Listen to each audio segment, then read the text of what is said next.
We'll go ahead and take this next caller. Caller, welcome to the show. Please tell us your name and where you're calling from. Good morning, Tovia and Will. This is Sean in Montana. Hello, Sean. Welcome back to the show. Very good. Almost every week. Yeah, I know, right? I'm going to set a record. Well, I'm starting to get your mail here. I think that's when we're going to have to cut things off or slow it down. I'm just kidding. Sean, what's the question for Rabbi? I've been reading some articles with my wife, and some of these articles out there talk like the Noahide laws are actually evil. They are right. Completely corrupt. They're used to, in the future, potentially, when the Messianic age happens or whatever, for the Jews to behead people who, don't say God's name incorrectly and stuff like that. But my question is do the Noahide laws overwrite the Ten Commandments? And where specifically in the Tanakh Torah do the 7 Noahide laws come from? Okay, gotcha. Do the Noahide laws override the Big Ten? And where in the Tanakh does the Noahide laws come from? Okay, very good. Very good. Rabbi, got that okay? Just for those who are watching this who are not familiar with this phrase, it's a term we use because every human being today is a descendant of Noah. Every person alive today is a descendant of the 8 people who survived the flood that took place thousands of years ago. What I think happens is that the term Noachide scares people because I never heard of that term.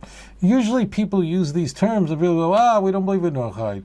Well, a Noachide is somebody who is not a member of the children of Israel, not to the best of their knowledge, a descendant of Abraham, Isaac, and Jacob, that have embraced the Jewish faith, but have not converted to Judaism in the sense that becoming a Jew, becoming a descendant of Abraham, Isaac, and Jacob. You may ask, how do you change who you are a descendant of? I'm not going to go into that right now. The Noahide laws are 7.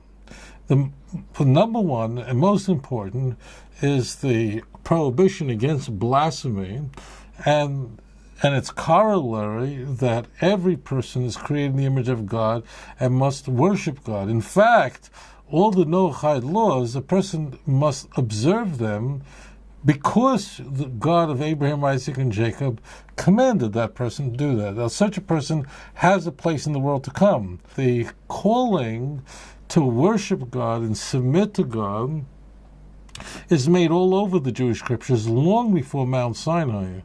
Abraham was considered righteous, and so was Job. Both of them lived long before the 10 Commandments were given at Mount Sinai. If there were no Noachide laws, what did they do right? I have to say this. I find when people say that they don't believe in this Noachide law business and they'll speak about it that way, I just stand there with my mouth open wondering, did you ever read the Bible? And they'll go, show me the Noachide laws. Well, the Torah doesn't use that language, just like the word religion isn't in the Bible, but it certainly talks about having a faith in God and following that faith. But if let's play what if, okay? If we are to believe that the nations of the world were not given any commandments, told nothing, and the first time commandments were ever given by God was to Moses at Mount Sinai.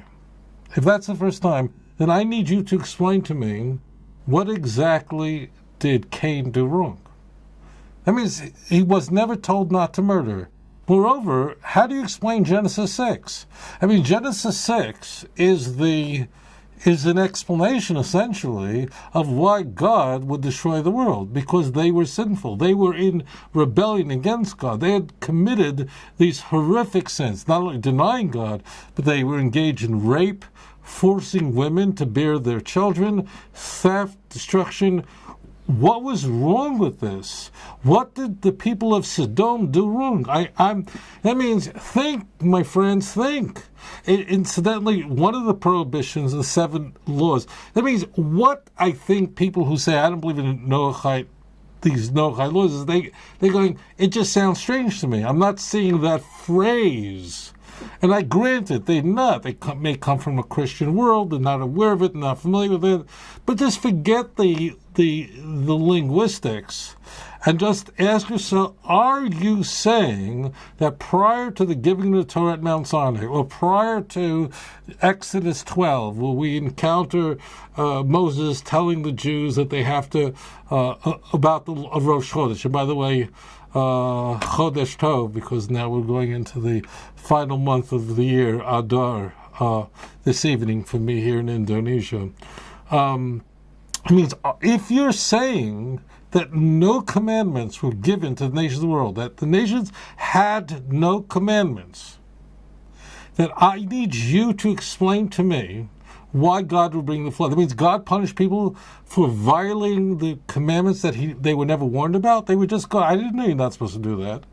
Do you understand that? It actually says, for instance, one of the 7 Noachide laws, it's the phrase Noachide laws. Let's just jettison the term. The commandments given to the nations of the world prior to Mount Sinai, prior to the Jews even going to Egypt, but what the world had is clear from the Bible. And I know why, because just people go on YouTube, and I don't know, that's where they get their scholarship from. It's strange that the show is largely watched on YouTube, but you got to know who you're studying from. Noah was warned, read Genesis 9, following the flood, Noah and his descendants were given permission to eat meat. Prior to the flood, they were vegetarians.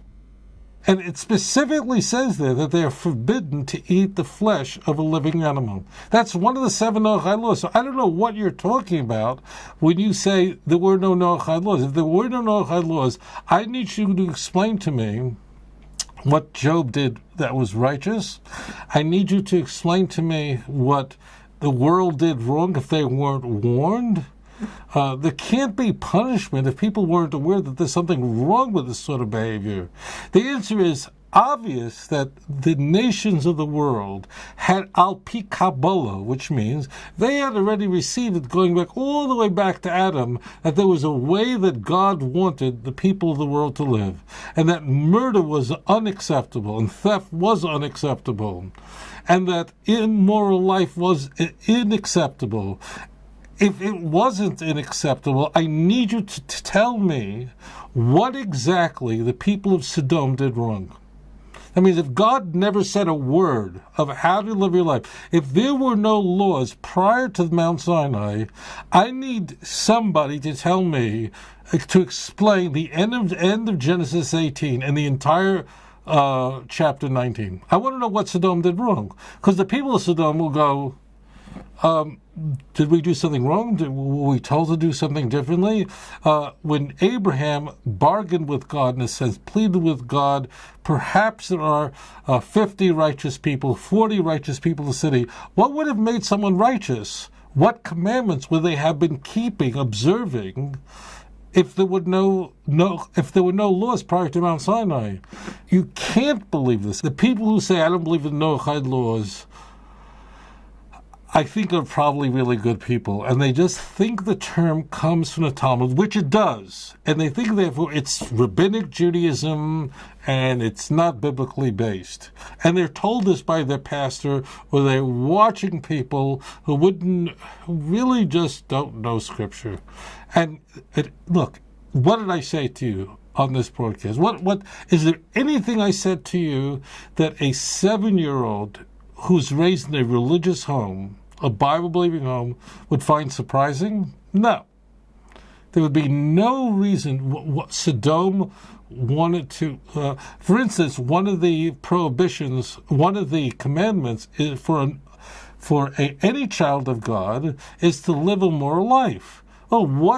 Meaning that they would not have illicit sexual relations.